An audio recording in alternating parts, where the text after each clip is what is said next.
Y'all ready for some sports? Maybe. Ladies and gentlemen, it's now that time. Victor Allen's new Sportz, his unique fan-based view of sports. A recurring segment of the Money Coffee with Mario show. We hope you dressed appropriately, sports bras and jock straps. Get ready. As we go, here's the man the ladies have described as sexual chocolate. Ladies and gentlemen, here's yeah! You know, you can always perpetrate the lie. You know that, right? That's what they said. They said sexual chocolate. Yeah, right. Next time I see that, I'll let you know. Whatever that means. Sounds sticky. Just give you an idea. Mario is hitting these new numbers when it comes to friend requests at Facebook. Mine are up. Mine was at 1.5 per week. Now it's up to 2. Just letting you know that I'm banging, man. I'm knocking it out the park. My stuff is weird. Right. All right. Hey, the first thing I want to do is always acknowledge that it's more than just a month. It's for all time. Breast Cancer Awareness Month. We're coming to the end because October celebrates that. You know, the color is pink. Want to sit back and say, hey, look, you just don't stop on the 31st.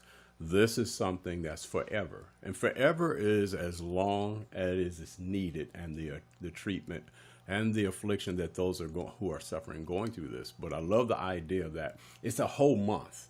And that's, better than just one day. And then once it becomes just a continuous celebration, that there are accomplishments and there are things that are showing that there are better treatments and all that goes along with it, I'm all for it. Now, with that being said, I also want to say it's very hard to get into an area when Mario has done such a wonderful job of framing what they say is the climate that we're in. Now, I never forget that. I never forget it. But I also believe people need places to take their mind away from. And if you want to start to make a change, vote. Before you vote, go read and research. That way, at least it gives you something. Do not rely. And I'm saying this, and I'm part of this as well. Do not rely solely on broadcasts that are all perpetrated and promoted by a cash box of millions of dollars to frame your thinking. Be careful of using that. Be careful of all the interactive ads, your social media. You don't know who's behind it. You just think it's the flavor. Just take your time. And if you are going to be political, they take advantage of you being emotional first. Be educated first. So I just had to get that out of the way because I know when I get to sports, a lot of people think, hey, you ain't, I said. Very important, Dick, and I totally respect your position on that. In fact, I'll follow up by saying we all have been fooled. I've been fooled. I think I just get fooled less than some of the other people. Right. But we all right. get fooled. Right. And you don't have to know everything, and you don't have to vote on everything. So if all of a sudden you get a pamphlet and there's, 20 propositions, and you're only aware of 3 in depth, vote for those 3. Don't random go like, this sounds okay. You don't follow where they say, hey, look, just make a choice. Don't worry about it. Then after the fact, you get the real data. Most of this is sponsored by those who have a position, whether it's Democratic, Republican, or independent. First, have your own mind. Determine what's value to you or not. All right, back to the sports. We're going to make sure that the sports has a good spin no matter what we present the topic. We're in Los Angeles, so you know what's up, because you didn't even talk about it. You usually do that, right? I was leaving it for you. No, you didn't even talk. Because if this was the Lakers and they won, you would be ahead of me. If it was the Dodgers and they won, you'd be ahead of me. Mario just said, I can't do the Boston thing. And I'm going to say this. No, hell no. No, wait a minute, man. Let me just say this. First of all, the players are grinding, right? I got it. You're not supposed to choose for that city, but don't fall into the trap, which you yourself always preach. It says once you get to know the individuals, they should not be the totality of that city. So let's just give the players on the field respect because they gangstered the Dodgers. I'm mad because I'm a Dodgers fan. Why you want to do that? Why you want to do that, man? Look, let me just, come on, man. Look, I was Boston favored. Yes. Were they heavily favored? Yes. I actually sat back and said, dude, this was my hope. I'm cheering and pulling for the Dodgers. You know what I hope for? Please don't let them get swept. That was my thing. Because when you go look at the numbers, and they were actually telling you that Boston is one of the greatest, if not the greatest. This team this year may be the all-time greatest team Boston has had. So you kind of knew. With that being said, I'm afraid to ask Mario what he thought of the championship, but I'm responsible.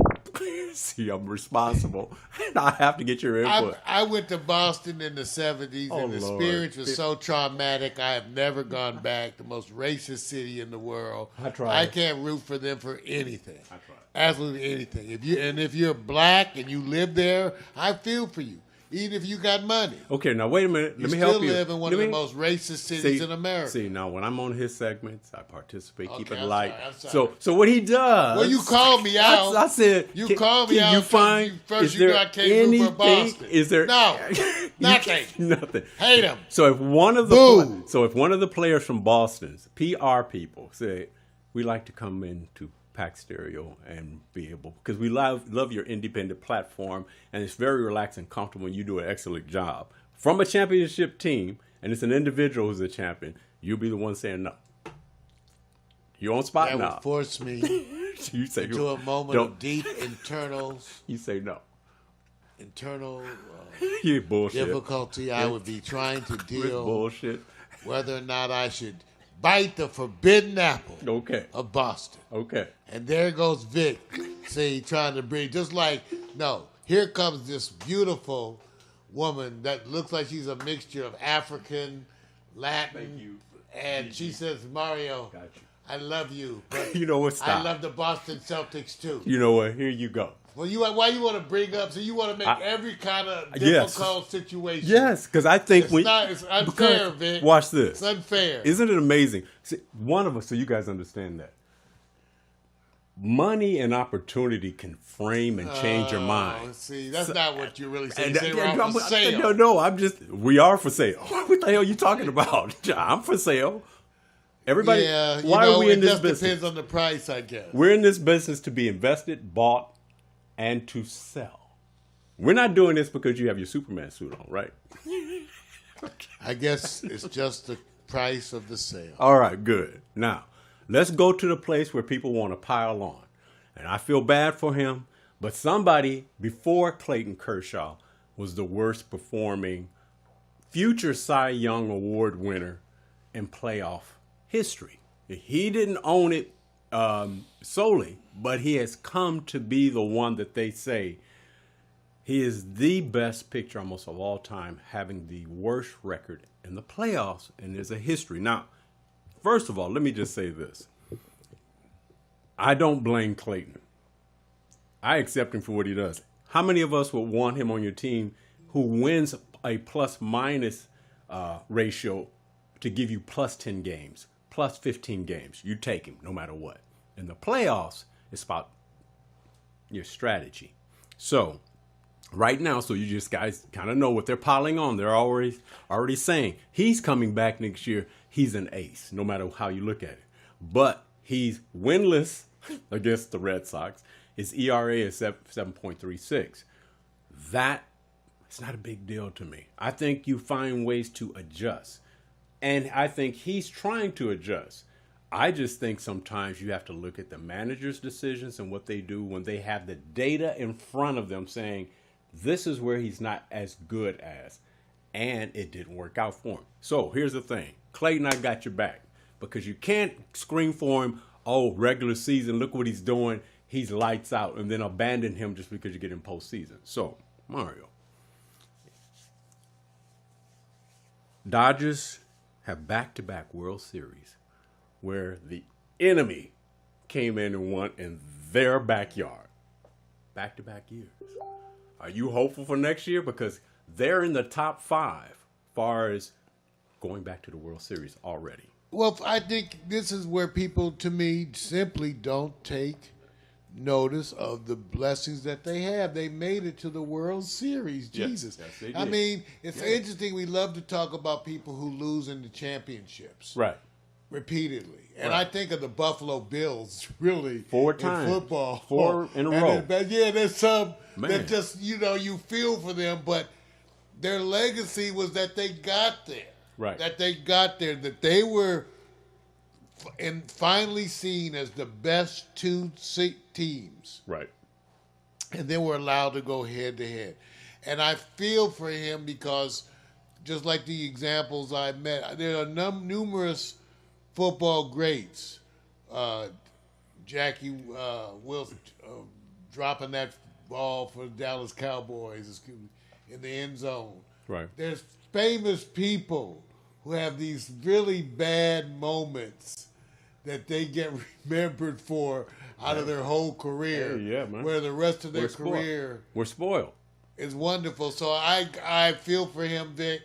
I feel for the Dodgers. Yeah. But I would say to everybody, geez, you guys, they made it to the World Series. Right. Now, I'm going to say. Twice. Obviously, you're doing Right. something right. Right. So, look, hey, look, they're going to jump on somebody. They're going to jump on Dave Roberts, the manager, because after the 18-inning game the day before where the Dodgers pulled it out, when they go into this fourth or go into the fourth game, Rich Hill is doing a wonderful job. And they say you get into this area where you go, it's time to make a change. But it's not because he's struggling. It's because he's doing well, and they do the analytics and say, pull him. So he's winning 4-0. When they pull him, all of a sudden, the relief or your relief pitchers, whomever they may be, I'm not going to point them out. Yeah, you guys because already he know. did indicate something, though, Vic. Yeah, he said, did. watch me. He says, watch me. And I'm going, well, yeah, he's going to watch you anyway. So what are you trying to say? That's not my point. He was zipping the Red Sox. So sometimes they get in front of the analytics and say, this is about where it ends. I said, but there is this condition of what your eyeballs can see. Can he go another inning? And right now, everybody wish they had that back. And they lost that game. And that Seattle momentum. could have given the ball to the running back. I mean, yeah, hey, man. Okay. They're going to go there. There's a bunch of plays Yeah. in a bunch of sports that we go back to. They're going to go there anyway. They're going to go there and say, Right. you could have called this. You could have called that. There's Right. some glaring ones, right? There's Right. still, Pete Carroll may never Ever live it down. live that one down. No. In this whole season, so I don't know. Right. So, first of all, congratulations, LA Dodgers. You brought us at least into the World Series back-to-back years.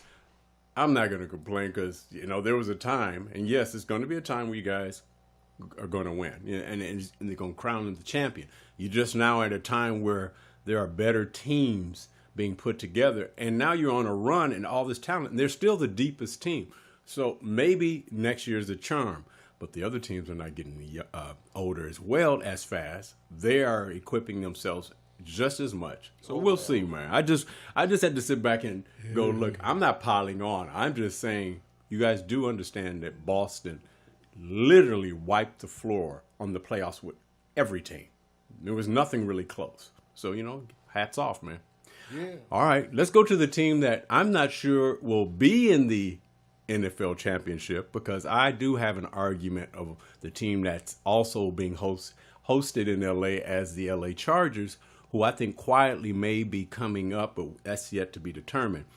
But did you watch that Rams Packers Yes, game? I did. Did you find, now this is not fair. We're supposed to find positive flow. Anything positive about the game for you from the LA Rams perspective? They won. That's it. It's all that matters, That's right? a big deal. That's That is it. the biggest deal. Right. Here's the other thing they're going. The secondary was exposed. Well, the secondary was always exposed. Here's the other thing that goes along with it. Still the number 1 rated quarterback, also as they in terms of them saying all time, is Aaron Rodgers. If your secondary performed not up to spec against the greatest quarterback proposed of all time, and this outcome is it, then you win. Because he's supposed to be the best, hands down. So, yes, I looked at it as, Aaron Rodgers exposed him. Well, he's supposed to. He's the best quarterback. Now find a way to win. I think there were other things that were exposed. The thing that got me mostly was the ability of the Green Bay Packers defense to rise to the occasion. including a fairly persistent pass rush. Yeah, they were good. They were in the backfield, and that's just not what I'm used to seeing happen this year with the Rams. Right. Not used to seeing that degree. Right. It felt like, at least, because there were still moments with obviously with the score like it was, but it was just amazing to see those moments where they were really manhandling them. Clay Matthews was in their ass. So scheme wise, this is what the difference between the Rams. What they do with the defense, since Bum Phillips, or his son, I always say Bum Phillips, but it's his son, on the defensive end, he has a strategy: bend don't break. Because the secondary, of course, they have to wait for Aqib Talib to come back in, because that was the whole reason why they said, "Oh, this team is loaded." And then their secondary got injured, and so one of the players recovered. He's still yet to come in. I got it. Green Bay did something that the Rams really don't do.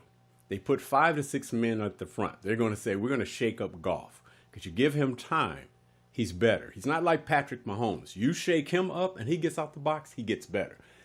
Goff is not necessarily that type of player. So here's what they did to me. They said, we're going to put a number of people up on the line, and then we're going to press on your receivers. So we buy time. So by time they need to go downfield, they won't have enough time and we'll be on top of Goff. That's not a problem, because I think that was a recipe anyway they're going to do. What I found that the Rams did with Rodgers is go like this. 4-man front.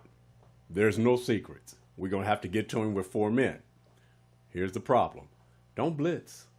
And soon as the Rams took a chance and blitzed, they got burnt on a long one, which changed the game. So the part that I found about the Rams is that they needed to be tested like this, because you come away saying, oh, we just have to find a way to win. So it's one of those weeks when I said, well, if you're going to be champion, you got to beat the better team. Thank you. And I'm going, Green Bay should feel good, because they're going, we are getting better as well. Green Bay should feel good, man. Because they did show that. And when I look at them versus the Dallas Cowboys and some of the other teams, right? Who do you prefer now? Right. I think that now it looks clearer. Green Bay, New Orleans are doing. And Carolina's coming up. But the team, they keep talking about Kansas City and the Rams in Mexico. Yes, but Drew Brees has something to say after he actually wiped the field with the Vikings this weekend as well. So there's a lot of, I guess you could say, teams that they say you wait till you get to the halfway point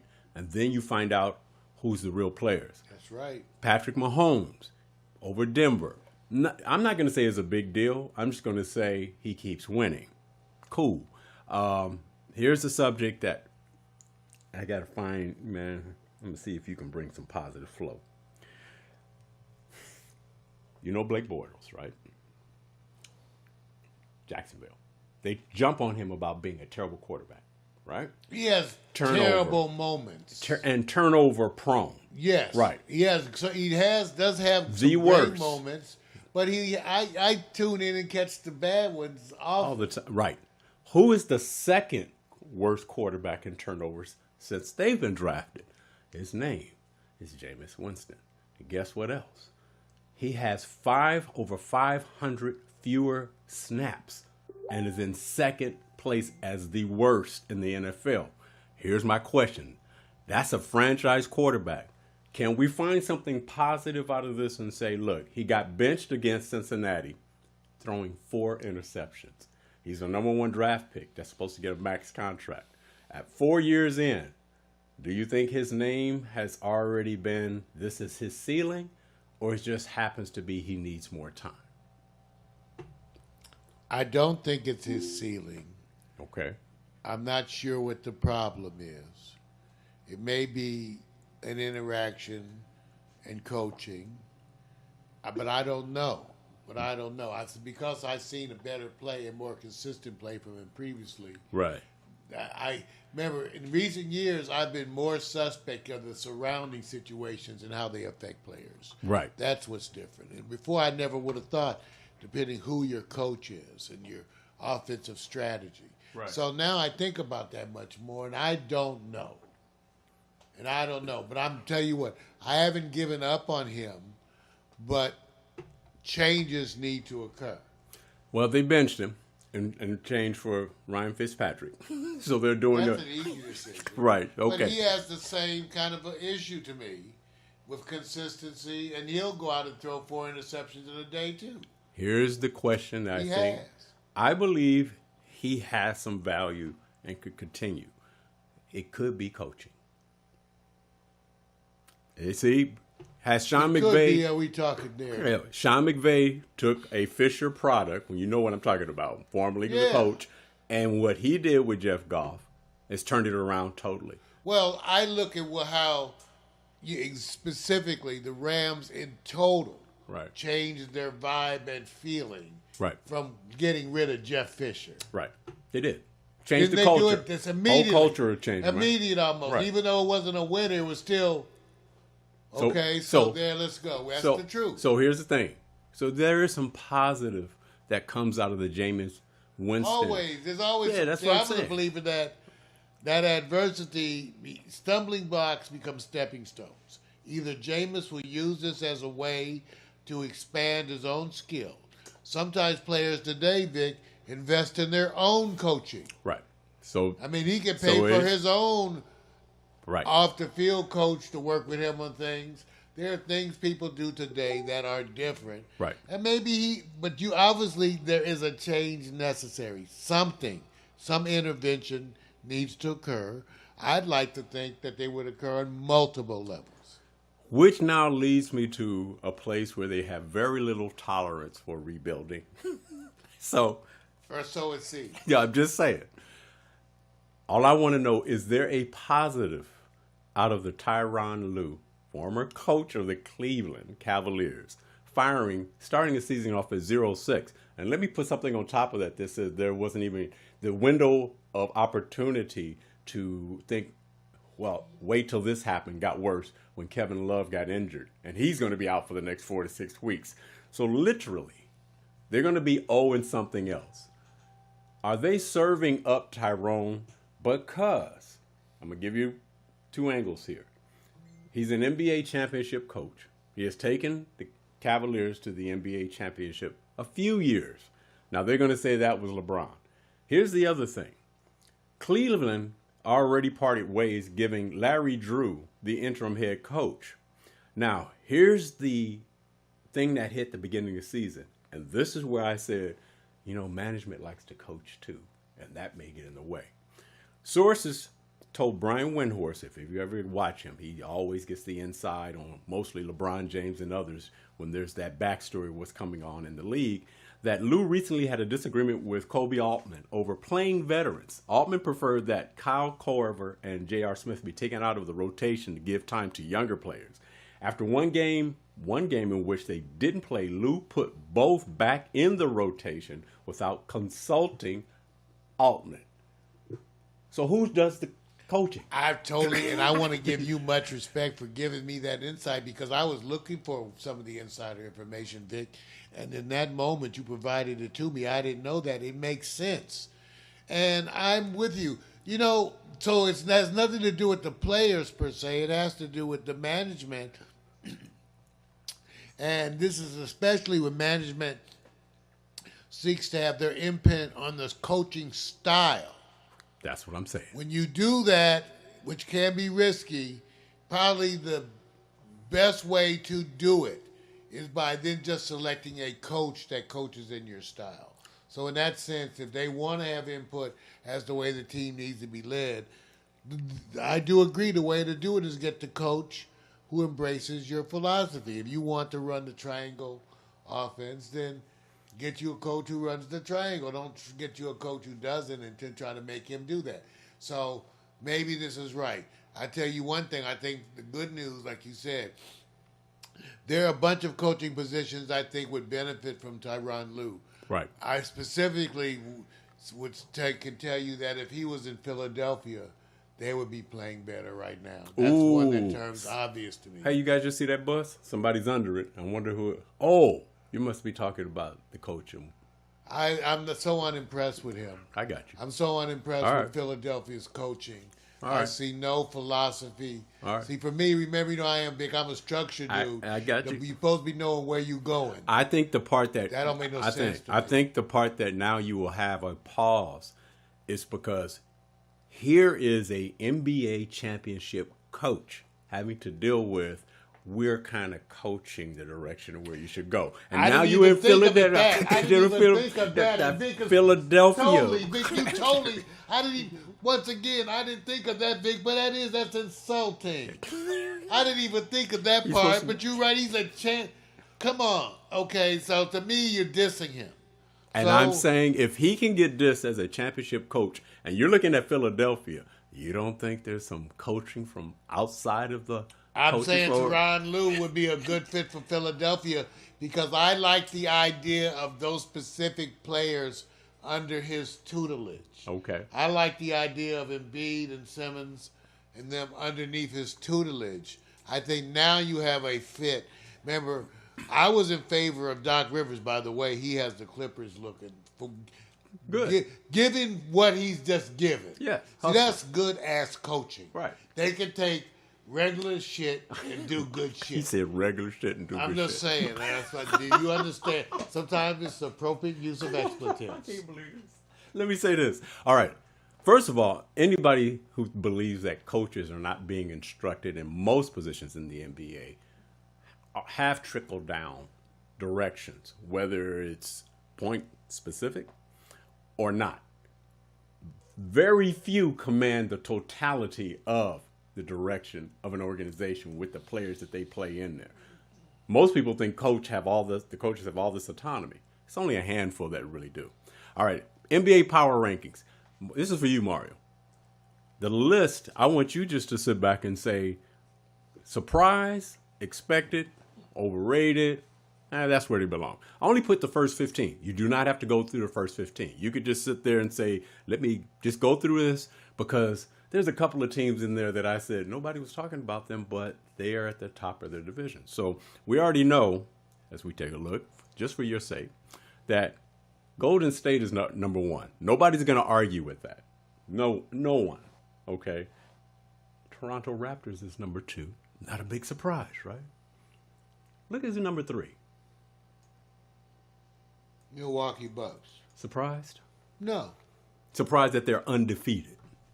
Undefeated. Oh, yeah.